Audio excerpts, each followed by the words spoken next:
नमस्कार, स्वागत है आपका जनहित में। मैं हूं आपके साथ हारिस। यूपी की योगी सरकार जनता के हितों के अनदेखी के मामलों में सख्त है। बता दें कि फिर भी जिम्मेदार सरकार की किरकिरी कराने में पीछे नहीं है। जनता की समस्याओं के निदान को लेकर के जिम्मेदार लापरवाही बरत रहे हैं। कहीं लोग बिजली संकट से परेशान होकर के त्राही त्राही कर रहे हैं, तो कहीं आवारा पशु लोगों की जान ले रहे हैं। गांव, शहर और कस्बों में आवारा जानवर यमराज बनकर के घूम रहे हैं। बस्ती के हरैया तहसील के विक्रमजोत ब्लॉक में आवारा पशु का आतंक इतना बढ़ गया है कि लोग घर से अकेले निकलने में भी डरने लगे हैं।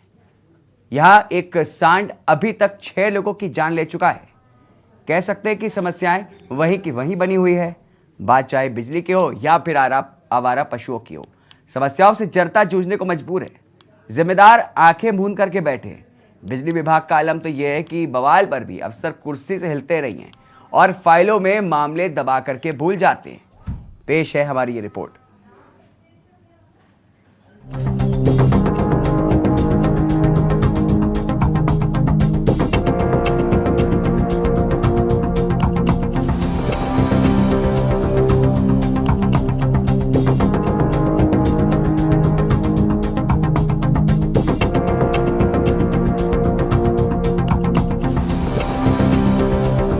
बुलंदशहर में बिजली कटौती से नाराज लोगों का गुस्सा फूट पड़ा।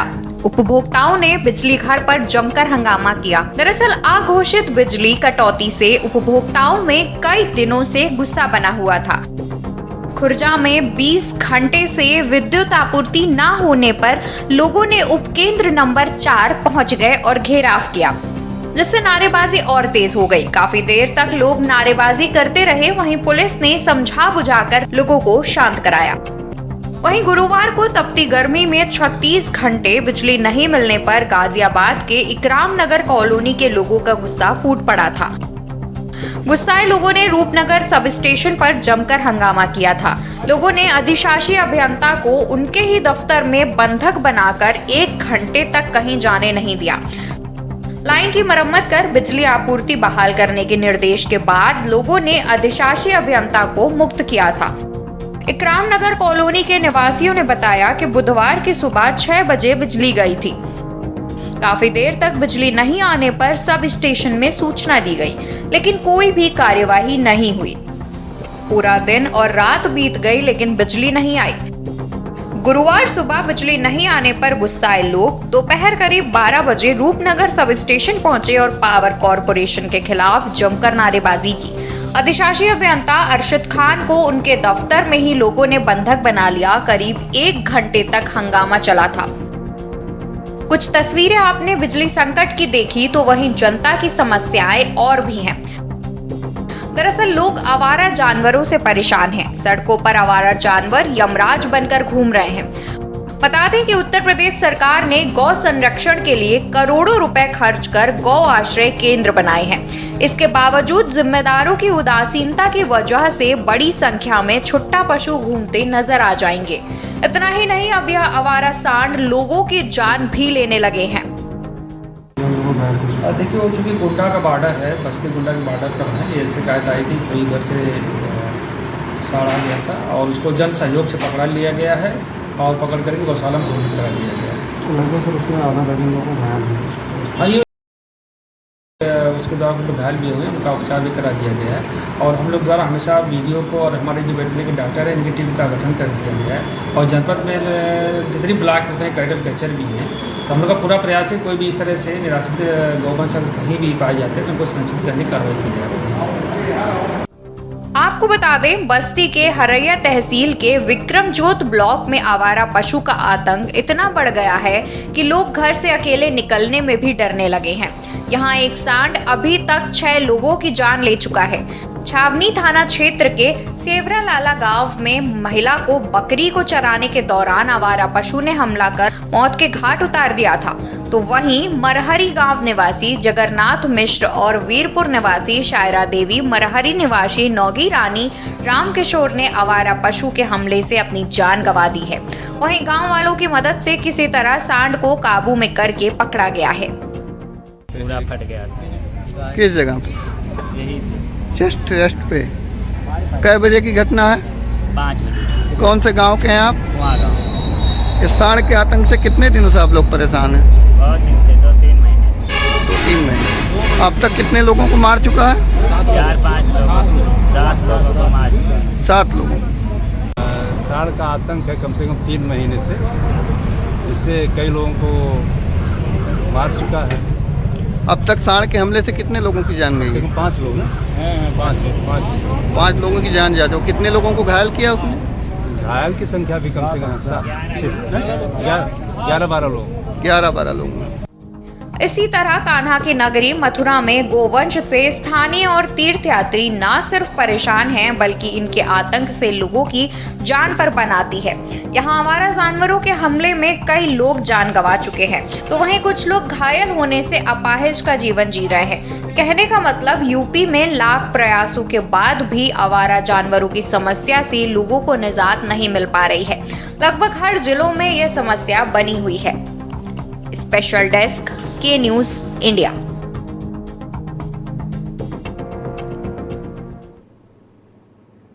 तो देखा आपने किस तरीके से प्रदेश में अलग अलग मुद्दे हैं, अलग अलग परेशानियां हैं, चाहे वो बिजली संकट हो या फिर आवारा पशु हो। लोगों की जो है, जनता की जो हालत है वो खतरे में है। अगर वो घर के अंदर सो रहे हैं, बिजली नहीं आ रही, बाहर सोएंगे तो आवारा पशु जो है उन पर हमला कर सकते हैं। तो इसी मुद्दे पर आप देखिए कितने ज़्यादा लोग त्राही त्राही करते हुए जो है परेशान होते हैं, फिर वो परेशान होकर के नारे प्रदर्शन करते हैं। ये कोई बुलंदशहर या गाज़ियाबाद की 1-2 अपवाद नहीं है, बल्कि हर ज़िले में यही हालात बने हैं। कहीं भी अभी आप चले जाइए, बिजली संकट से लोग जूझ रहे हैं। बाहर जो है आप घूमने जाएंगे तो आवारा पशु आपको घेर लेंगे। इसी मुद्दे पर तमाम चर्चा करने के लिए हमारे तमाम साथ मौजूद हैं हमारे मेहमान हैं। कांग्रेस से हमारे प्रवक्ता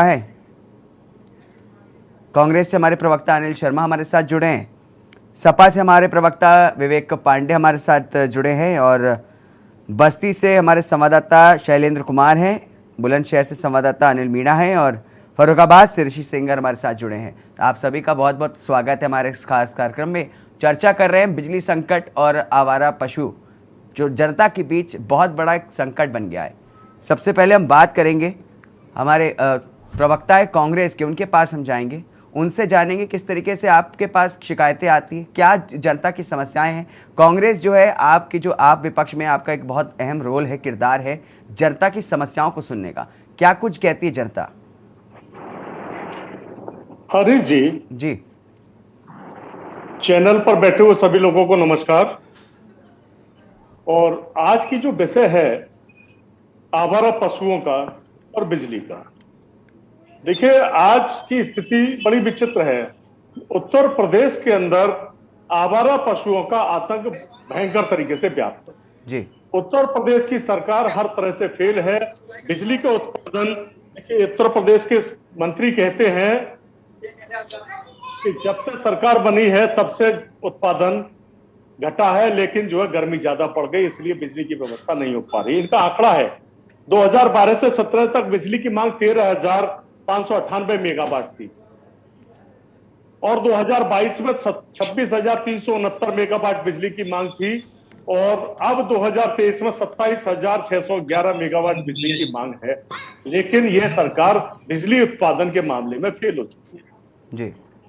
सरकार केवल सत्ता का लाभ उठाने के लिए तैयार है, बाकी और कुछ नहीं है। जनता की कितनी भी समस्या हो, उन्हें इससे कोई सरोकार नहीं है। आवारा पशु किस प्रकार घूमते हैं, इनके चंद गुंडे जो गौवंश के नाम पर, गौ सेवक के नाम पर जनता के बीच में इधर उधर घूमते रहते हैं। जैसे ही कोई गाय के नाम पर, गाय का व्यापारी भी निकलता है या अपनी खुद की गाय लेकर जाता तो उसको घेर लेते हैं।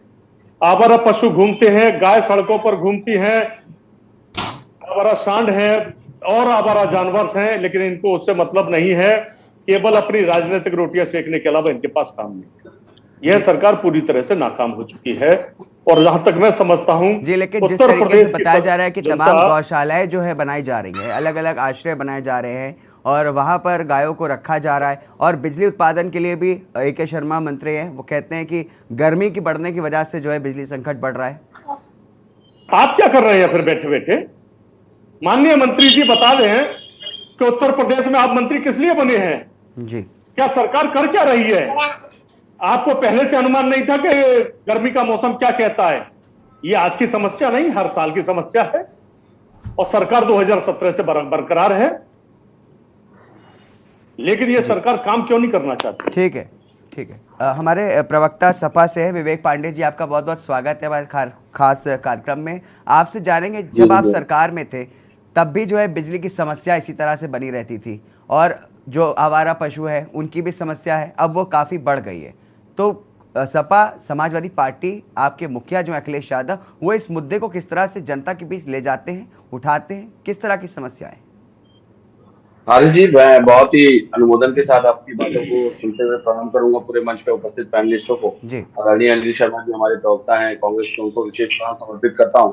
हास्यास्पद ये लगता है कि आप इतनी गंभीर चर्चाएं करते हैं लेकिन भाजपा का कोई प्रवक्ता नहीं होता है। क्या भाजपा ऐसे मुद्दों पे बात नहीं करना चाहती है? भाजपा के पास तो बताते हैं कैडर बेस्ड पार्टी है, इतना बड़ा संगठन, प्रवक्ताओं की फौज है, लेकिन जब आपके चैनल पे इस तरह के गंभीर विषय उठते हैं तो अक्सर उनके प्रवक्ता नाराज रहते हैं। ये मुझे समझ में नहीं आता। रही बात वर्तमान में बिजली आपूर्ति की, तो सही है, बिल्कुल सही बात है, आपने सवाल उठाया। हमारे सरकार में जब आदरणीय अखिलेश यादव जी मुख्यमंत्री हुआ करते तो उस समय 52,437 करोड़ की बिजली परियोजनाओं का शिलान्यास और उद्घाटन किया गया और वो प्रक्रिया बाकायदा उसका सिविल वर्क से लेकर उसके एस्टेब्लिशमेंट का काम भी शुरू किया गया, जिसमें बिजली उत्पादन, पारेषण और वितरण तीनों पहलुओं को कवर करते हुए पूरी योजनाएं बनाई गई थी, जिसमें 33,000 मेगावाट की क्षमता वाले 3 थर्मल पावर प्लांट शामिल थे, जिनका निर्माण राज्य में शुरू करवाया गया था। एक जवाहरपुर थर्मल पावर प्लांट था जो कि ग्रीनफील्ड परियोजना थी, जिसमें 1320 मेगावाट की उत्पादन क्षमता होती और वो प्रोजेक्ट 10,566 करोड़ की लागत से बनाया जा रहा है। 2 अन्य परियोजनाएं ओबरा सी पावर प्रोजेक्ट और जिसपे की लागत 10,416 करोड़ थी और हार्टगल एक्सटेंशन जिसपे की 574 करोड़। सवाल ये है कि जो प्रोजेक्ट अखिलेश यादव जी ने तीनों थर्मल पावर प्लांट की जो शिलान्यास और योजनाएं शुरू की वो कहां तक पहुंची है, इसका जवाब कौन दे? क्या वो योजनाएं पूरी हो गई? तीनों पावर प्लांट लग चुके हैं? क्या ये 33,000 मेगावाट की जो हमारी एक ड्रीम योजना थी उत्तर प्रदेश में बिजली को निर्माण करने की ताकि बिजली खरीदनी ना पड़े, क्या वो पावर प्लांट सक्रियता से चल रहे हैं, सुचारू रूप से चल रहे हैं? अब ये भाजपा के प्रवक्ता यहाँ पे होते तो उसका जवाब हम लेते, लेकिन भाजपा के प्रवक्ता आते नहीं है ऐसे मुद्दों पे। भाजपा, सबसे बड़ी बात है कि हास्यास्पद लगता है कि भाजपा बड़े बड़े दावे तो करती है कागजों पे, लेकिन जब जमीनी स्तर की वास्तविकता हो तो जैसे आपके देखिए यहाँ पे पत्रकार खड़े हैं माइक पकड़ करके, वो जमीन पे खड़े हैं हकीकत दिखाने के लिए। तो मुझे लगता है जो सरकार सत्ता में होती है, जो सरकार जिम्मेदार होती है, उसके प्रवक्ताओं को आना चाहिए ना। उसके जी विवेक जी, जो आप कह रहे हैं जिस तरीके से भाजपा जो है इस चर्चा से नदारद है, तो आपको बता दें हमारी टीम की तरफ से पूरी कोशिश की जाती है उनको बुलाने की, लेकिन वो नदारद रहते हैं और जनता ये बात समझती है। जब वो नहीं होते हैं तो वो ना होकर के भी बहुत कुछ अपना जवाब दे जाते हैं। 10 सेकंड में बात और पूरी करूंगा। जी बात अपनी पूरी करिए। अभी आपने गोवंशों की और छुट्टे सांडों की बात जी, छुट्टे सांडों और गोवंशों के लिए 750 करोड़, बेसहारा पशुओं के लिए 100 करोड़ का प्रावधान फिर से इन्होंने किया था आखिरी बात पिछले बजट। सबसे बड़ी बात है कि बजट तो आता है, मैं ये नहीं कहता कि योगी सरकार काम नहीं कर रही, सरकार का काम बजट देना है, लेकिन उसकी मॉनिटरिंग कौन करेगा? योगी जी अधिकारियों से इतना डरते हैं कि कार्रवाई करने से डरते हैं। आज तक पशुपालन विभाग के किसी जिम्मेदार अधिकारी की बात करिए, चाहे वो चेयरमैन की बात करिए, चाहे सदस्य की बात करिए, चाहे अपने मंत्री की बात करिए, ये आज तक जिम्मेदारी न कर पाए। ये गौ माता को माता बना करके धार्मिक रंग दे करके ये लोग आए थे चुनाव लड़ करके, लेकिन जो गोवंशों की दुर्दशा इनके कार्यकाल में हुई है, किस तरीके से गोवंशों को नोच रहे थे, बांदा से लेकर के उत्तर प्रदेश कानपुर तक की कई ऐसी घटनाएं जो सामने आई और इनके खुद अपने नेता, भाजपा के कई नेताओं ने ऐसा पत्र भी लिखा सरकार को इस स्थिति को अवगत कराते हुए कि गोवंशों के साथ अन्याय किया जा रहा है। बिना चारे का पैसा तो अधिकारी खा जा रहे हैं। सबसे बड़ी बात यह है कि जब आपकी मॉनिटरिंग ही नहीं रहेगी तो उससे आपकी अपरिपक्व एक कार्य प्रणाली लगती है। टीम 9 पहले टीम 11 हुआ करती थी, टीम 9 कर दिया गया। आप वो टीम 9 क्या इनको रिपोर्ट देती है? योगी जी क्यों उस रिपोर्ट को आधार मान करके बैठ जाते हैं? क्या योगी जी की आलोचना कर दीजिए, तुरंत आपको रासुका लगाने के लिए आपके ऊपर कार्रवाई शुरू कर दी जाएगी। लेकिन जब गंभीर मुद्दों पे उनको आप ट्वीट करते हैं, सोशल मीडिया से बताया जाता है, अवगत कराने का प्रयास किया जाता है, पत्र लिखा जाता है, उसका वो संज्ञान नहीं लेते। आत्ममुग्ध सरकार के लोग हैं ये वो नेता है जो आत्ममुग्धता से प्रेरित हो चुके हैं। इनको जैसे लगता है कि सालों के बाद अचानक एक सम्मानजनक स्थान मिल गया, अब उस सम्मानजनक स्थिति में ये हटना नहीं चाह रहे, उस चीज को आलोचना ये बर्दाश्त नहीं कर पाते। ठीक है विवेक जी, जल्दी अपनी बात को पूरा करें। बना चुके आपने निकाय चुनाव में देखा होगा, देखिए निकाय चुनाव में, गली मोहल्ले के चुनाव में योगी जी से हेलीकॉप्टर का इस्तेमाल कर रहे थे, क्योंकि गली में सांड और कुत्ते खड़े थे। वो जानते थे कि 75 जिले वो कवर नहीं कर पाएंगे अगर वो जमीन से जाएंगे। ठीक है विवेक जी, बात करेंगे, आपके पास वापस आएंगे। अनिल मीणा हमारे संवाददाता हैं बुलंदशहर से, उनके साथ हमारे उसके पहले आपके दर्शक हमारे साथ एक जुड़े हैं, सुरेश अवस्थी जी कानपुर से, उनके पास पहुंचेंगे। सुरेश जी, जिस तरीके से आप देख रहे हैं आज बिजली संकट और आवारा पशु एक बहुत बड़ा मुद्दा बन गया है, क्या कुछ कहेंगे इस पर? नहीं सर, जो ये जो हो रहा है, जो मोदी जी ने, योगी जी ने कहा ट्रिपल सरकार है, तो ट्रिपल सरकार क्या कर रही है? आवारा जानवरों पे कुछ नहीं लगा पा रही है, और जो बिजली कटौती हो रही है, अंधाधुंध बिजली कटौती हो रही, गरीब स्तर का आदमी जो है वो बेचैन है, नींद नहीं रात में पड़ती है, सो नहीं पाता है। ऐसे में सरकार को तो सख्त कार्रवाई निपटाना चाहिए, जो जिम्मेदार अधिकारी उनको तुरंत तत्काल अटका के बर्खास्त करना चाहिए। जो बिजली कटौती हो रही है, गरीब स्तर का आदमी जो है,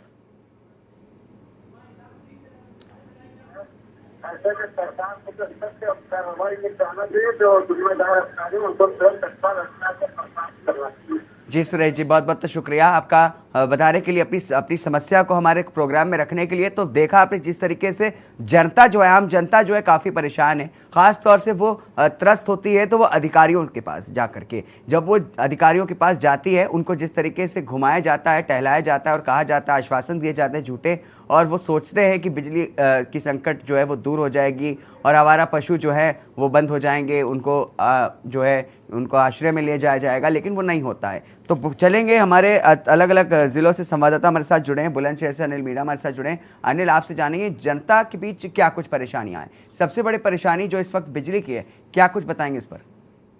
जी देखिए, बिल्कुल मैं आपको जनपद बुलंदशहर की अगर बात करते हैं तो जनपद बुलंदशहर में जिस तरह से लगातार बिजली को लेकर जनता के लोग काफी परेशान है।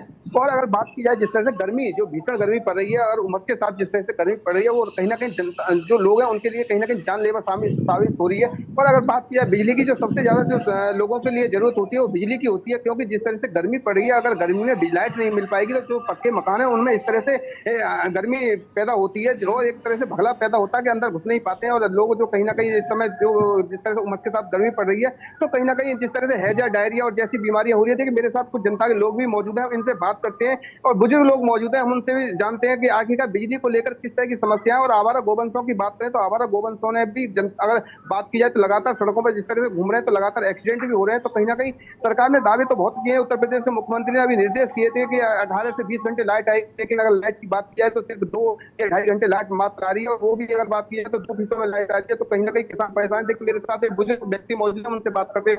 क्या नाम है? मेरा नाम बेजिंदर सिंह है। अरे तो बिजली को लेकर किस तरह की समस्या है? बड़ी सभी समस्या चल रही है, मुश्किल 3 घंटे 24 घंटे समझे, और वोल्टेज भी है नहीं उसमें, वोल्टेज भी नहीं है ना, पता घूम रहे और मोटर भी खड़ी हो जाती है, चक्की सारे भूखे मर रहे हैं हम लोग।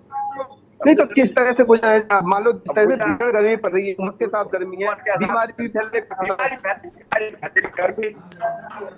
रही है, जो मकान में कल निकल रहा है, आधी धाधी होना रही। मुख्यमंत्री जी क्या जनील, बहुत बहुत शुक्रिया, आपने जिस तरीके से बताया कि जनता जो है काफ़ी परेशान है और लोगों में काफ़ी दिक्कतों का सामना करना पड़ रहा है। आप तस्वीरों में देख सकते हैं किस तरीके से लोग जो है वो बिजली विभाग के पास पहुंचते हैं, जाम में फंसे हैं, तमाम तरह की परेशानियां हैं, और आवारा पशुओं से जो उनको खतरा हो रहा है बढ़ता ही जा रहा है। ये मुद्दा उठता जा रहा है, चुनाव में ये मुद्दा उठा था, लेकिन कहीं ना कहीं ये मुद्दा जो है फिर से दब गया। अब कोई बात नहीं कर रहा फिर से आवारा पशुओं की, कोई नहीं जाके देख रहा कि क्या जो है स्थितियां वहां पर मौजूद हैं।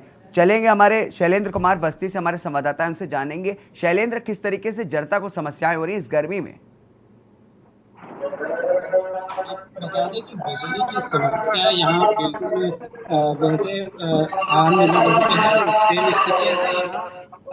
लोग काफ़ी परेशान हैं। जो 2 घंटे 1 घंटे की बात है, कहीं कहीं तो देहात में ये समस्याएं हैं कि 2-2 3-3 दिन हो गए हैं कि लाइटें नहीं मिल रही हैं, और ट्रांसफार्मर जहाँ जल जा रहा है वहाँ महीनों महीनों तक ट्रांसफार्मर नहीं लग पा रहे हैं। ये स्थितियाँ है शहर की। जो बड़े व्यापारी हैं वो व्यापारी अपना ठंडा और जो छाछ की दुकान करके बैठे हुए हैं, उनके वो सारे जो दुकानदार हैं वो इस तरीके से परेशान हैं। जी जी इस चर्चा को वापस आएंगे, इससे पहले चलते हैं मथुरा, जहां पर सीएम योगी आदित्यनाथ क्या कुछ कह रहे हैं, ये सुनाते हैं। और मंच पर उपस्थित माननीय सांसद, माननीय विधायकों को इन पूरे कार्यों में पूरी लगन के साथ कार्य करने के लिए हृदय से धन्यवाद भी देता हूं। भाइयों बहनों, 9 साल बेमिसाल और भारत हुआ खुशहाल। सचमुच ये 9 वर्ष भारत के स्वतंत्र भारत के इतिहास में उपलब्धियों से भरा पड़ा है और ये उपलब्धियां हर दिन हर प्रसंगों के माध्यम से, प्रकरण के माध्यम से हम सबको देखने को मिलता है। कल आपने देखा होगा जब अमेरिकी सीनेट को प्रधानमंत्री मोदी जी संबोधित कर रहे थे। अमेरिका दुनिया का सबसे बड़ा, यानी दुनिया के सबसे बड़ी ताकतवर एक महाशक्ति के रूप में अमेरिका जाना जाता है और वहां पर प्रधानमंत्री मोदी जी के स्वागत के लिए जो अमेरिकी सीनेट उतावला दिखाई दे रही थी, अमेरिका के अंदर जो उत्साह था, दुनिया का कोई ऐसा शख्स नहीं रहा होगा आर्थिक जगत का भी जो मोदी जी से मिलने के लिए उतावला न दिखाई देता रहा हो। भाइयों बहनों, ये है नए भारत की नई पहचान जो प्रधानमंत्री मोदी जी के यशस्वी नेतृत्व में 9 वर्षों के अंदर भारत ने अर्जित किया है। ये वैश्विक मंच पर भारत को मिल रहा ये सम्मान, ये सामान्य सम्मान नहीं है, ये भारत की 140 करोड़ लोगों को मिल रहा सम्मान है और भारत के 140 करोड़ लोगों का सिर गौरव के साथ दुनिया के मंच पर उठाने का एक अवसर देता है। इससे पहले 21 जून को आपने देखा होगा विश्व योग दिवस के अवसर पर दुनिया के 180 देशों में योग के साथ दुनिया की कोई बड़ी शख्सियत ऐसी नहीं थी जो योग के साथ में जुड़ा हो। हर व्यक्ति किसी न किसी रूप में योग के साथ जुड़ करके भारत की आध्यात्मिक परंपरा को, ऋषि परंपरा के प्रति कृतज्ञता ज्ञापित कर रहा था। ये ऋषि परंपरा के प्रति दुनिया झुक करके कार्य करेगी, यह भी श्रेय अगर किसी को जाता है, ये प्रधानमंत्री मोदी जी को जाता है, जो मोदी जी स्वयं उस दिन संयुक्त राष्ट्र संघ में जाकर के योग के कार्यक्रम के साथ जुड़े थे। भाइयों बहनों, भारत की विरासत को सम्मान देने का कार्यक्रम हो या फिर भारत को दुनिया की आर्थिक महाशक्ति के रूप में स्थापित करने का कार्यक्रम, प्रधानमंत्री मोदी जी के नेतृत्व में विगत 9 वर्षों के अंदर हम सब ने इन कार्यों को नजदीक से होते हुए देखा है। कोई सोचता था कि काशी में काशी विश्वनाथ धाम बन पाएगा? आप ऐसे कितने लोग काशी विश्वनाथ धाम गए हैं? बनने के बाद बहुत सारे लोग गए हैं, बाकी लोग जाइए। मैं अपने जनप्रतिनिधियों से कहूंगा कुछ विशेष आयोजन कराए, कार्यक्रम एक बनाइए और लेकर के जाइए। अपनी विधानसभा क्षेत्र के कुछ कार्यकर्ताओं को लेकर के जाएंगे तो अच्छा रहेगा। लोग देखें, 2 चीजें आपको काशी में देखने को मिलेंगी। आप यहां से जाइए, एक दिन लखनऊ विश्राम करिए, लखनऊ में विधानसभा दिखाइए, वहां जू भी दिखाइए और फिर वहां से जाइए अयोध्या। अयोध्या में रामलला का दर्शन भी करिए, भगवान राम के भव्य मंदिर निर्माण के कार्यक्रम का अवलोकन करें। लोग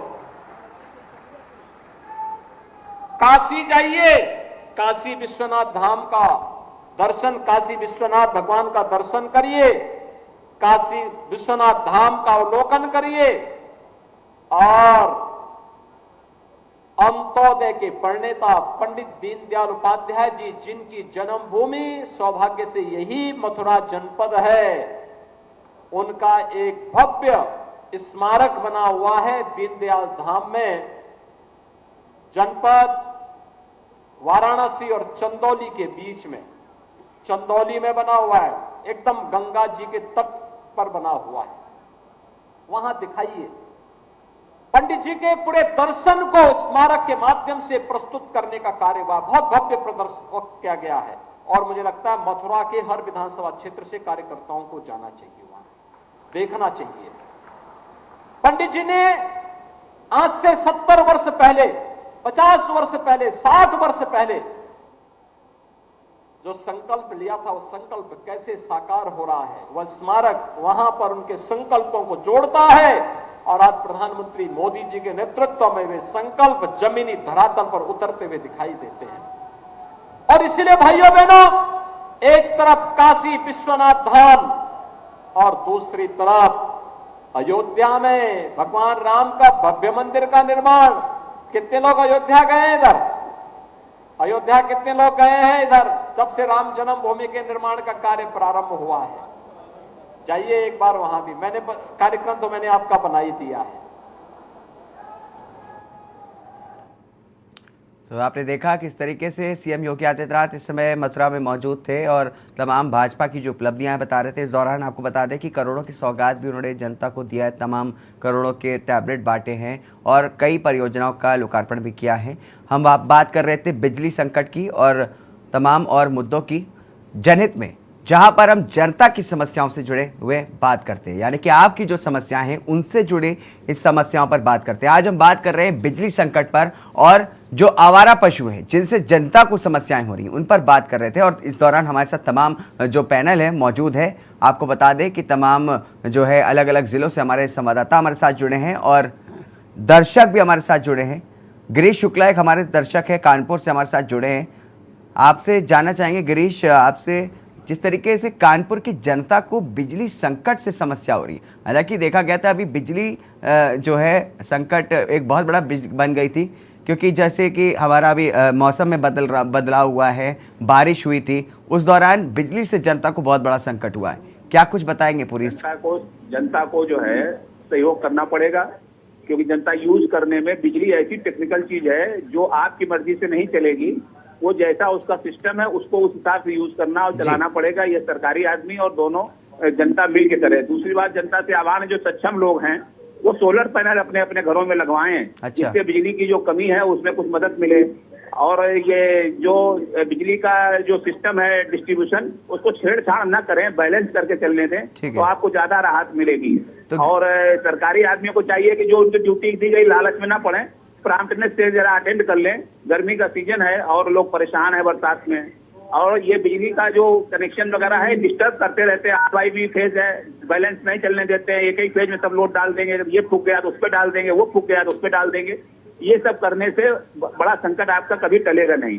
और बिजली की कमी है, ये बात सही है। तो सोलर पैनल जो सक्षम है वो अपने अपने 4-4 किलोवाट के कम से कम सोलर पैनल घरों में लगाएं, अगर आपको AC चलाना है।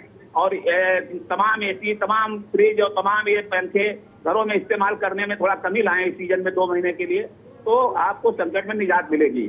और ये छुट्टा जानवर पे हम कई बार बोल चुके हैं कि जो सांड हैं इन्हें बढ़िया करने का अभियान सरकार चलाए, इनके नाक पगैया करे और ज्यादातर जानवर जो है लोड पे दे दिए जाएं कि भाई बोझा ओझा ढोने में लगा। जी गिरीश जी, तो गिरीश जी का कहना यह है कि सीधे सीधे तौर पर कि जो है जनता और सरकार दोनों को मिलकर के समस्याओं का समाधान निकालना चाहिए। और जैसे कि जनता को भी कुछ कदम उठाने पड़ेंगे और सरकार को भी देखना चाहिए कि जो है जो भी जनता की समस्याएं हैं उनका जल्द से जल्द निदान किया जा सके।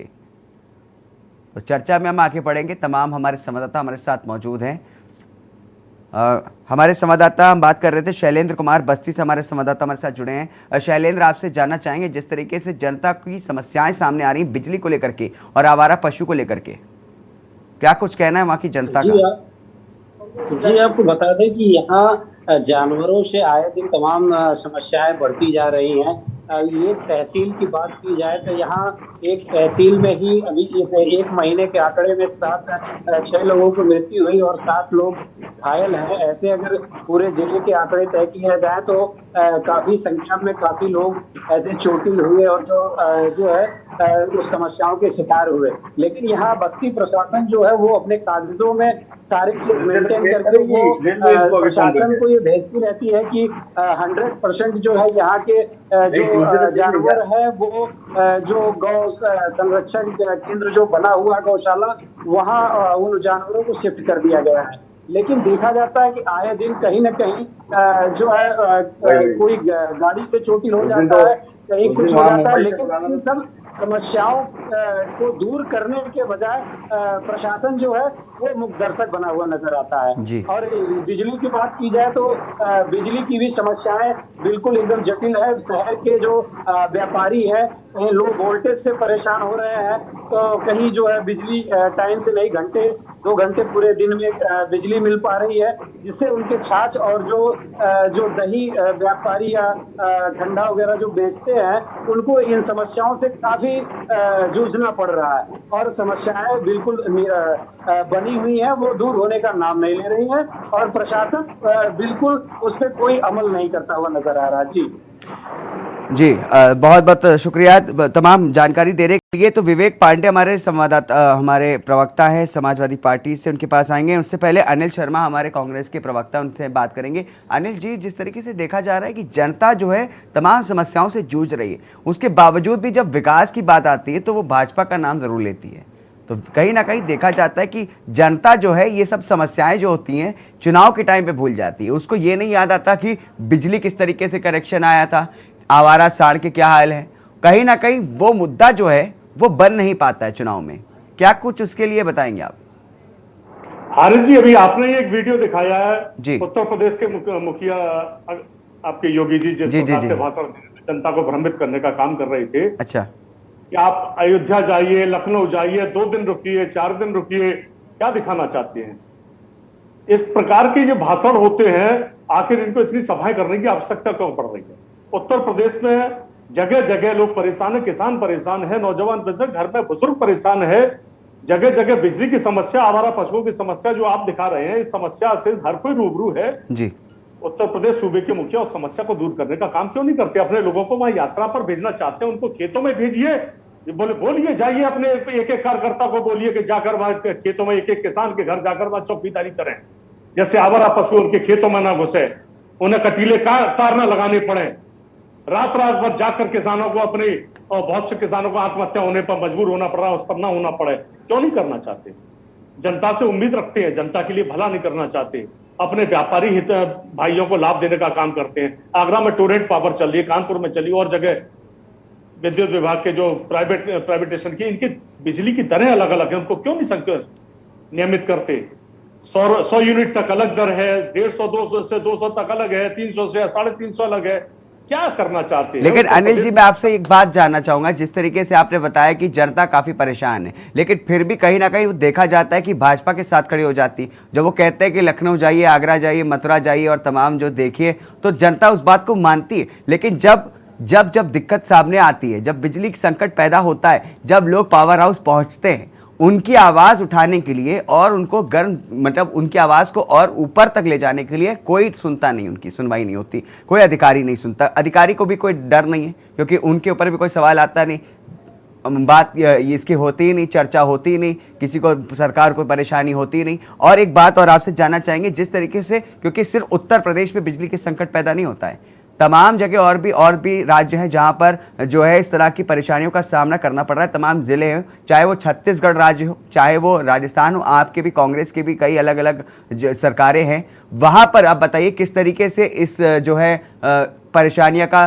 सामना करना पड़ता है, क्या कदम उठाए जाते हैं? क्या आप कुछ सरकार को सुझाव दे सकते हैं उन सरकारों से सीख करके? किलो खरीदा जा रहा, जिससे सौर ऊर्जा का निर्माण हो रहा जी। उत्तर प्रदेश में बिजली उत्पादन की दर बहुत गिरी हुई है।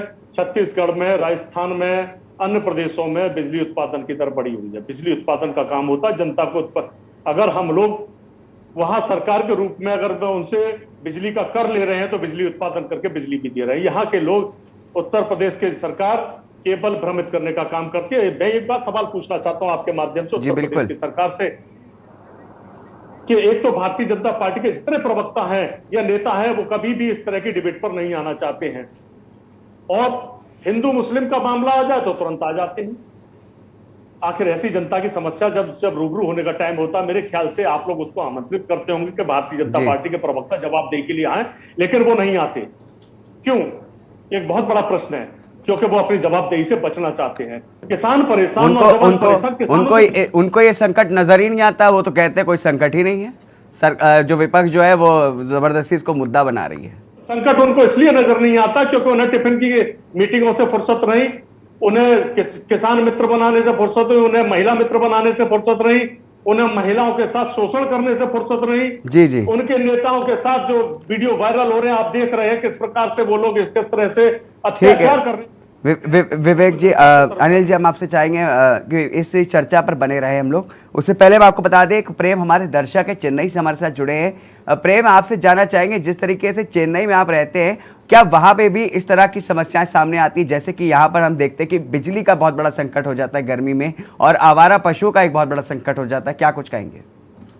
सर, बिजली संकट के लिए तो मैं ये कहता हूँ कि बिजली का संकट यहाँ कुछ भी नहीं है, और आवारा पशु का कोई इक्का दुक्का देखने को मिल जाती है, नहीं तो ढूंढने से भी नहीं मिलते हैं। ये तो मैं गारंटी यहाँ की करता हूँ। मैं एक बात कहना चाहता था सर खाली, कि अगर जब कोई भी किसी घर का बच्चा चोर डकैत बदमाश निकलता है तो उसके लिए पुलिस उसके माँ बापों को पकड़ती है, उसके घर में इंक्वायरियां करती है। मैं आपको ये कहना चाहता हूँ, उत्तर प्रदेश में खाली नीचे के अधिकारियों को इस चीज का दोष दिया जाता है, हमारे सीएम साहब को क्यों नहीं पकड़ा जाता सर? उनको बैठा के क्यों नहीं वार्तालाप करी जाती कि आप इतने साल से हैं, ये सब क्यों नहीं रुक रहा है? उनको बिजली का संकट नहीं मुश्किल में आता है, उनको पशुओं से कोई लेना देना नहीं है। आज सीएम साहब भी आते हैं या हमारे गृह मंत्री साहब भी आते हैं, वो एक बोल के चले जाते हैं यहाँ अपराध नहीं है, यहाँ एकदम शांति है। सर, यूपी में कितना बड़ा इन्वेस्टमेंट आ रहा है, ये सब बातें सुन के कोई इन्वेस्टमेंट आना चाहेगा? मैं चेन्नई में बोलता हूँ बैठ के यहाँ से कि यहाँ पे क्या इन्वेस्टमेंट आने की कोई संभावना है? हमारा देश कैसे उन्नति करेगा? सर, खाली सेल्फी लेने से या बड़ी बड़ी बातों का एडवर्टाइजमेंट टीवी पर कर देने से 6 साल का 60 साल में कर दिया पूरा, ऐसे देश नहीं चलता है सर। हमारे पीएम साहब की झूठी झूठी बढ़ाई कर देंगे, आप कितने दिन पीएम साहब उसको झेलेंगे सर? कहने का मतलब ये है, सीएम साहब को जरा समझाने की चीज है वो ये सर।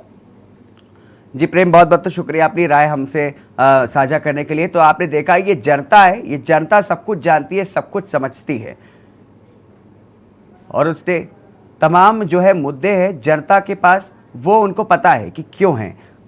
चलेंगे हमारे फर्रुखाबाद से, ऋषि सिंगर हमारे संवाददाता हमारे साथ जुड़े हैं, उनसे भी जानेंगे ऋषि क्या कुछ समस्याएं जनता की।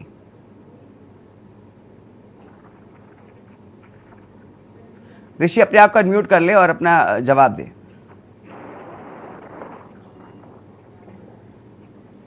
अघोषित कटौती की वजह से यहाँ की जनता ही नहीं, शहर की जनता नहीं, ग्रामीण क्षेत्र की जनता त्राही त्राही कर रही है। यहाँ तक हद हो गई है, जब एक प्रसूता का प्रसव कराया गया है टाँच की रोशनी में अघोषित विद्युत कटौती की वजह से, प्रसूता को 3 घंटे लेट टाँके लगाए गए, केवल बिजली व्यवस्था ही दुरुस्त नहीं थी, इस वजह से उसको ये प्रताड़ना झेलनी पड़ी गर्भवती महिला को अघोषित विद्युत कटौती की वजह से। और आवारा जानवरों की बात करें तो यहाँ पर बजट तो आता है सरकारी तरफ, लेकिन गाय भूखी मर रही हैं। जिले के किसी जनपद ने ये जाके नहीं देखा कि आज तक गाय भूखी क्यों मर रही है, बजट कहाँ गया है, आया है कि नहीं आया है, ग्राम प्रधान मुहैया करा रहे हैं, भूसा कहाँ से आ रहा है, लेकिन आवारा जानवर ना ही पकड़े जा रहे हैं और ना ही उनकी कोई सुरक्षा हो रही गौशाला में, वो भूखे प्यासे मर रहे हैं। जी ऋषि, जिस तरह से आपने बताया तमाम परेशानियां जो है जनता को हो रही है। इस बीच हमारे रामशरण नेता है, किसान नेता है बस्ती से, वो हमारे साथ जुड़े। रामशरण, आपसे जानना चाहेंगे, जिस तरीके से बिजली का संकट और आवारा पशुओं का संकट पूरे प्रदेश में फैला हुआ है, उस तरीके से किसानों को क्या कुछ नुकसान हो रहा है? क्योंकि जिस तरीके से बताया जा रहा है कि बिजली ना होने की वजह से सिंचाई नहीं हो पा रही है खेतों में, आवारा पशु होने से फसलें बर्बाद हो रही है, क्या कुछ कहेंगे?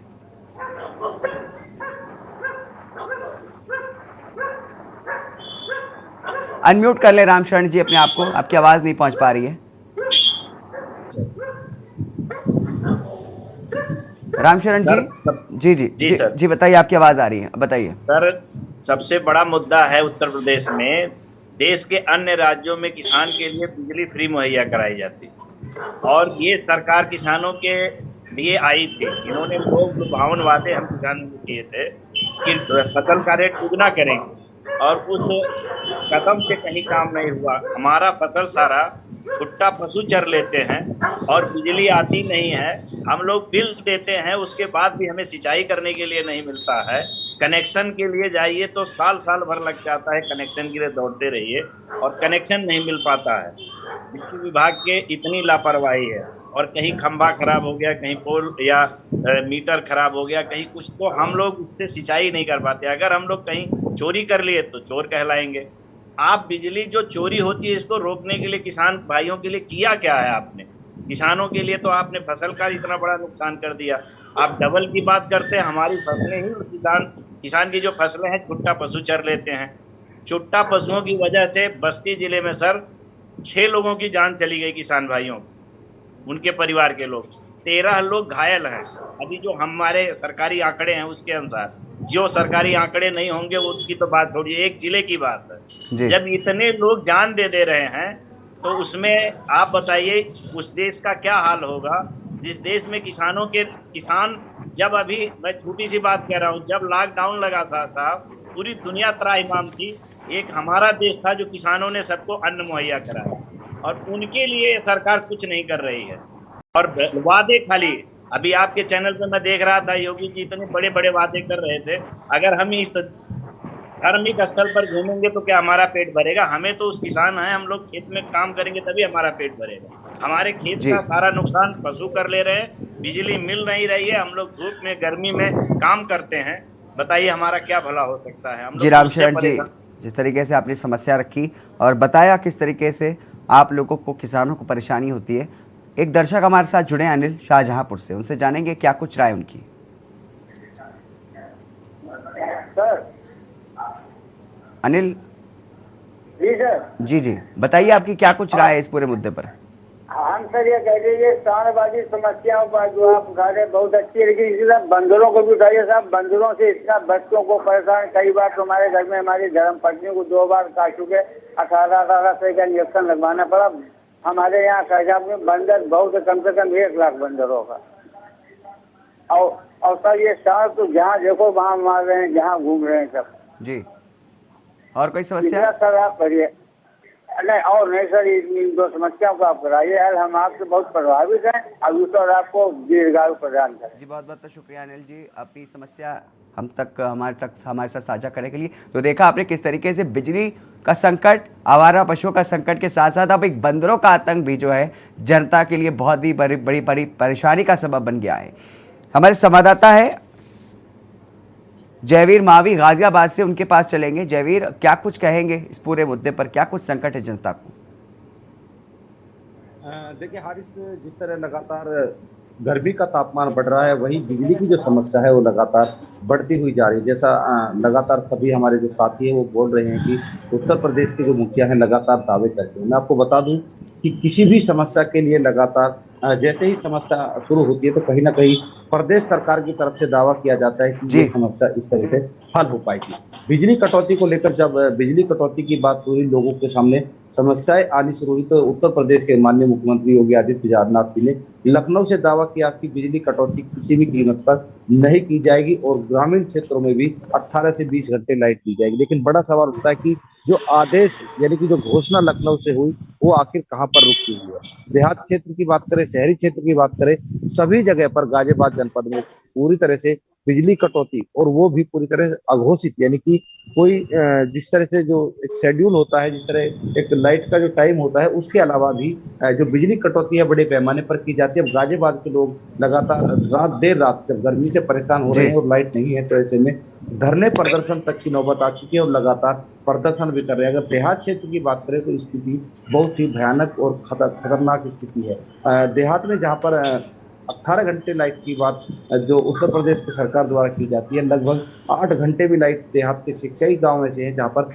8 घंटे भी लाइट नहीं है। ऐसे में कहीं ना कहीं तमाम समस्या। अगर किसानों की बात करें तो जिस तरह किसानों की अभी बात आई, तो कहीं ना कहीं अब जो किसान थे उनके ऊपर पहले जो बिजली का बिल था वो एक तय बिल था कि आपको इतना बिल देना, लेकिन अब तय के साथ साथ बिजली के जो ट्यूबवेल हैं, ट्यूबवेल पर भी मीटर लगा दिए गए हैं, तो किसानों को कहीं ना कहीं आर्थिक नुकसान हो रहा है और किसानों की जो बड़ी समस्याएं यहाँ पर आ रही है। कहीं ना कहीं जो आर्थिक नुकसान के साथ साथ बिजली की जो कटौती है वो बड़ी जो एक नुकसान या समस्या अब गाजियाबाद में बढ़ती जा रही है।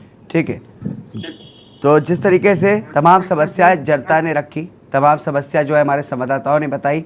विवेक जी आपके पास वापस आएंगे, आपके पास माफ़ी चाहेंगे, बहुत देर हो गई, आपको इंतज़ार कराया आपके पास आने में। आपने इस दौरान तमाम लोगों को सुना, प्रवक्ता थे कांग्रेस के, उनको भी सुना, इस बीच सीएम योगी आदित्यनाथ भी आए थे मथुरा से, उनको भी सुना होगा, तमाम जो संवाददाता हैं उनको भी सुना, तमाम जो दर्शक हैं हमारे साथ जुड़े थे उनको भी सुना। क्या कुछ कहेंगे आप पूरे इस मसले पर?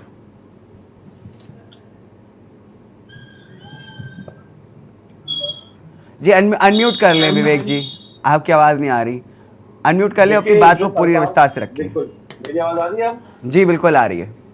हाँ, देखिए, जो सरकार के दावों के विरुद्ध जनता इस तरह से इनके शासन की पोल खोल रही है, मुझे लगता है देखिए सबसे बड़ी समस्या कहाँ है, मुख्यमंत्री को विजनरी होना चाहिए। प्रदेश के विकास को लेकर के उसके अंदर एक उद्देश्य और एक नीति का समागम दिखाई दे रहा है जी। लेकिन मौजूदा वर्तमान मुख्यमंत्री योगी आदित्यनाथ जी जो है वो द्वेषपूर्ण भाव की राजनीति से बाहर नहीं निकल पा रहे। उनकी मानसिकता कहीं ना कहीं अगर आप देखें तो संकुचित रूप से केवल और केवल विपक्ष के नेताओं को टारगेट करना, विपक्ष के नेताओं पे प्रतिशोध की भावना से बुलडोजर चलवाना, विपक्ष के नेताओं पे कटाक्ष करना, विपक्ष के नेताओं को छोटा दिखाना, नीचे दिखाने की कवायद में जुमलों का भाषण पढ़ना। मुझे लगता है कि देखिए एक विजन होना चाहिए। मुख्यमंत्री एक संवैधानिक ऐसा पद होता है ना जो किसी जाति का, किसी धर्म का, किसी पंथ का नहीं होता है। और सबसे बड़ी बात है कि वो सबसे सफल मुख्यमंत्री माना जाता है जिसकी नीतियों की वाहवाही और जिसकी नीतियों का प्रभाव विपक्षियों पर भी दिखाई दे और विपक्षी भी उसकी आलोचना करने से कर पाए। लेकिन यहाँ सबसे बड़ी समस्या क्या है, पूर्व में जैसे आदरणीय अखिलेश यादव जी की बात करिए, उसके पूर्व भी ऐसा नहीं कि भाजपा के मुख्यमंत्री नहीं हुए भाई, आप राजा सिंह जी की बात कर लीजिए भाई, कई ऐसे मुख्यमंत्री जो कांग्रेस ने दिए। लेकिन देखिए उनके अंदर एक विजन था। जब भारत आजाद हुआ तो भारत का एक भूभाग मिला था जिसपे कि विकास शून्य अवस्था में था। उस विकास की अवस्था को तय करने में जो 70 साल का ये हिसाब मांगते हैं, जो 70 साल में खड़ा किया गया, उस 70 साल को 7 साल में इन्होंने बर्बाद कर दिया। जी विवेक जी क्या हो गया? जी हमारे यहाँ पे जी कहीं ना कहीं जो बुजुर्ग होते हैं, जो घर में बर्बाद करने वाली पीढ़ी होती है, वो ये पीढ़ी है जिसने की भाजपा को चुना। वरना इनके ये जितने भाजपाई हैं, इनके दादा परदादा सब इसी कांग्रेस के शासन में, इसी पूर्व सत्ता के शासन में फले और बड़े और आज इस योग्य बने हैं कि वो आलोचना करने योग्य बन गए। अपनी बुद्धिमत्ता का गलत इस्तेमाल करना, अपनी सोच को गलत दिशा में लेके जाना, अपनी सोच को बैसाखी की तरह केवल अधिकारियों पर निर्भर कर देना। इस मुख्यमंत्री के अंदर सबसे बड़ी बात है कि उत्तर प्रदेश कागजों पे सुशासन दिखाई दे रहा है, कागजों पे शुद्ध दिखाई दे रहा है, संस्कारी दिखाई दे रहा है। उत्तर प्रदेश में कागजों पे विकास की बाढ़ आई पड़ी है, इतनी बाढ़ आ गई है कि मुझे लगता है कि इकोनॉमिक इन्वेस्टमेंट का जोन इंडिया सबसे बड़ा इस समय बन चुका है पूरे मध्य एशिया में।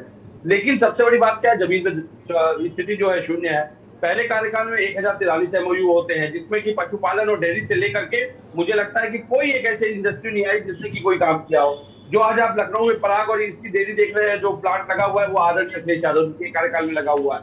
दूसरी बात, इनकी सबसे बड़ी योजना थी एक नंद बाबा योजना, आपको पता होगा शायद, उसमें बहुत बड़ा बजट इन्होंने घोषित किया। हाँ। तो नंद बाबा योजना कहीं नहीं दिखाई देती। वो नंद बाबा योजना गांव गली ग्रामीण में कहीं परिप्रेक्ष्य में दिखाई नहीं देती है। और सबसे बड़ी बात है जो पशुओं की बात हो रही थी, देखिए पशुओं की बात जब होती है ना तो जिम्मेदारी तय करने की बात होती है। पशुओं का एडॉप्शन सबसे बड़ा समाधान है, पशुओं को एडॉप्शन करवाना समाधान है। आप ये नहीं कह सकते कि जंगली हिंसक पशु हमारे क्षेत्र में आए, हमने विकास के नाम पे उन जंगलों को काट करके अपनी परिधि का विस्तार किया है। तो जानवर पे केवल आप थोप करके, जानवर को केवल आप जानवर बता के, जानवर को समस्या बता के आप अपने आप को शुद्ध साबित नहीं कर सकते। कहीं ना कहीं ये गैर जिम्मेदाराना रवैया, कुछ गलतियां हमारे कार्यकाल में भी हुई। रियल एस्टेट के इंफ्रास्ट्रक्चर के मामले में जिस तरीके से डेवलपमेंट करने के लिए खुली छूट दे दी गई, भाई पेड़ों की कटाई लगातार होती गई। अंतर जैसा प्रोजेक्ट देखिए, सेक्टर JFN पीछे का जो सेक्टर है खजौली चौराहे का मोहल्ला की तरफ समतल जमीनें पड़ी हुई है, समतल जमीनें। मैं कहता हूं कि जो रियल एस्टेट प्रोजेक्ट भी आ रहे हैं, अगर रेरा के अनुसार उनकी बाउंड्री के चारों तरफ भी पेड़ लग जाए तो भी कम से कम कुछ वाष्पीकरण या कुछ हरित प्रदेश हमारा बचा रह जाता है। ये जिम्मेदार मैं नहीं कहूंगा कि केवल योगी आदित्यनाथ के अंदर विजन की कमी है, योगी आदित्यनाथ के अंदर अपरिपक्वता है। योगी आदित्यनाथ प्रदेश के विकास की नीति पर काम नहीं कर पाते, वो पूरी तरह से अधिकारियों पर निर्भर है। कारण उसका यही है क्योंकि वो मठ से कभी बाहर नहीं निकले, उन्होंने कभी यात्राएं नहीं की, उन्होंने कभी विकास नहीं देखा, कभी किसी प्लांट में जाकर के उन्होंने निरीक्षण नहीं किया। भाई आप जब तक विकास की परिधि पे काम नहीं करेंगे और विकास को देखेंगे नहीं खुद अपनी आंखों से जाकर के, आप कैसे कर सकते हैं कि किसी प्लांट को कैसे लगाया जाएगा। सबसे बड़ी बात, उत्तर प्रदेश में विकास की जब बात होगी तो इंडस्ट्रियल पॉलिसी पे क्या रिफॉर्म हो रहा है उसमें कोई बात नहीं होती है। क्या सब्सिडी देंगे, क्या रॉ मटेरियल पे आप सब्सिडी दे रहे हैं, क्या अवेलेबिलिटी ऑफ मैन पावर है, क्या आप प्लांटेशन देंगे, क्या वहां पे आप उसको सिक्योरिटी और सिक्योरिटाइजेशन दे रहे हैं, क्या लोन अवेलेबिलिटी है, क्या फंडिंग की बात, कोई बात नहीं होती पॉलिसी को लेके, पॉलिसी मेकिंग पे। केवल हम ला रहे हैं, एमओयू हो गए हैं, एमओयू तो 5,000 करोड़ के आप साइन करा दो, 50,000 करोड़ के करा दो। जब वो उद्योगपति आएगा ही ऐसी जगह घटनाओं को उत्तर प्रदेश की ऐसी बदहाल स्थिति देख करके, तो उस एमओयू पर क्या करना है, कागज का रद्दी है। भाई सरकार बदलने की जब कवायद होगी तो एक बार एक भवन में और फिर एक भवन में आग लगा करके फाइलों को जला देंगे, जैसे देखिए मध्य प्रदेश में भी किया इन्होंने। जी ठीक है, आपने अपनी बात रखी और बताया किस तरीके से इस मुद्दों को हल किया जा सकता है। ये बहुत अच्छी बात है कि आपने बताया कि हमसे भी गलती हुई है और तमाम सुझाव भी दिए कि सरकार को क्या कुछ करना चाहिए। ये एक अच्छी राजनीति के संकेत है। आपके पास में आऊँगा अनिल जी, क्या ऐसा होता है कि जब जनता के मुद्दों की बात होती है, चाहे वो बिजली संकट हो, चाहे वो आवारा पशुओं की बात हो रही हो, क्या इन मुद्दों में बीजेपी, कांग्रेस, समाजवादी पार्टी एक दूसरे पे आरोप लगाते और इस बीच में कहीं पे जनता के जो असली मुद्दे होते हैं वो कहीं ना कहीं दब जाते हैं? हारिस जी, अभी तक जैसे बहुत सारी बातें हमारे भाई सपा प्रवक्ता जी ने आपको बताई जी, सरकार किस प्रकार फेल है। अभी योगी आपने जो वीडियो दिखाया योगी जी का, जी जी, किस प्रकार वो तारीफों के पुल बांधने में लगे पड़े थे। मैं तो कहता हूँ वो पुरानी कहावत है ना कि रोम जल रहा था, नीरो बांसुरी बजा रहा था। आज मणिपुर जल रहा है और हमारे देश के प्रधानमंत्री अमेरिका में मौजूद मीट कर रहे हैं, समिट कर रहे हैं। जी ठीक है अनिल जी, आपसे रिक्वेस्ट करेंगे इस चर्चा पे वापस आते हैं। बिजली संकट प्रदेश के बाहर नहीं जाते अभी। देखिए प्रदेश के संकट है, लेकिन प्रदेश के संकटों को ये सरकार कहाँ देख रही है। ठीक वो योगी जी को रैलियों करने से फुर्सत नहीं, इनके मंत्रियों को रैलियां करने से फुर्सत नहीं, इनके जितने भी सरकार के नुमाइंदे हैं जो सरकार की व्यवस्था को देखते हैं, उनके देख लीजिए कहीं तो टिफिन मीटिंग हो रही है, कहीं जनसभाएं हो रही हैं, कहीं वो राजनाथ सिंह के आप ये कहना चाहते हैं कि भाजपा चुनाव जीतना जरूर जानती है लेकिन सरकार चलाना नहीं जानती। प्रयास करती है, बस सरकार चलाना इनके बस की बात नहीं। जी ठीक है, बागपत से हमारे एक दर्शक हमारे साथ जुड़े विजय, उनसे जान लेते हैं उनकी क्या कुछ राय है इस पूरे मामले पर। जी विजय जी बताइए अपनी क्या कुछ राय आपकी। ये जो आपका इस चैनल पर जनहित टॉपिक है ना जी, इस जनहित पर ही मैं अपनी बात रखना चाहता हूँ। बिल्कुल, मेरा पॉइंट है, मेरा विषय है, देश में बेहद जनसंख्या बढ़ रही है। इस जनसंख्या का दबाव हमारी सरकार से नहीं सकती और आने वाले जो 2 इलेक्शन के बाद में हमारे यहाँ से प्रजातंत्र के भी डेरे उठ जाएंगे। सरकार इस दिशा में बिल्कुल लापरवाह है। जब जनसंख्या इतनी बढ़ जाएगी, यहाँ लोगों के घर ही घर होंगे, लोगों को ना कोई स्कूल बनेगा, ना कोई प्लेग्राउंड बनेगा, ना कोई सड़कें बनेगी, ना कुछ और जो जैसे खेती के लिए, बागवानी के लिए जगह बचेगी, तो यहाँ हाहाकार मच जाएगा। और मुझे तो और कोई चिंता नहीं थी। ठीक है विजय जी, बहुत बहुत शुक्रिया, आप अपनी राय रखी हमारे प्रोग्राम में और बताया क्या कुछ परेशानी हो रही है आपको जनता के तौर पर। तो आपने देखा तमाम जनता के मुद्दे हैं, उनके तमाम अलग अलग हल हैं, लेकिन क्या वो हल निकाले जाएंगे। हमारे पास इसी चर्चा पर बात करने के लिए बिजली का जो संकट हो रहा है, आवारा पशुओं का संकट है, तमाम और जो संकट हो रहा है वो जनता ने भी रखा। संवाददाता हमारे साथ जुड़े थे, उन्होंने भी अलग अलग जनताओं से बात की, अलग अलग ज़िलों की अपनी अपनी बात रखी और प्रवक्ता हमारे जुड़े थे विपक्ष पार्टी के। हालांकि भाजपा के जो प्रवक्ता हमारे साथ नहीं जुड़ पाए, वरना उनसे सवाल ज़रूर लिया जाता।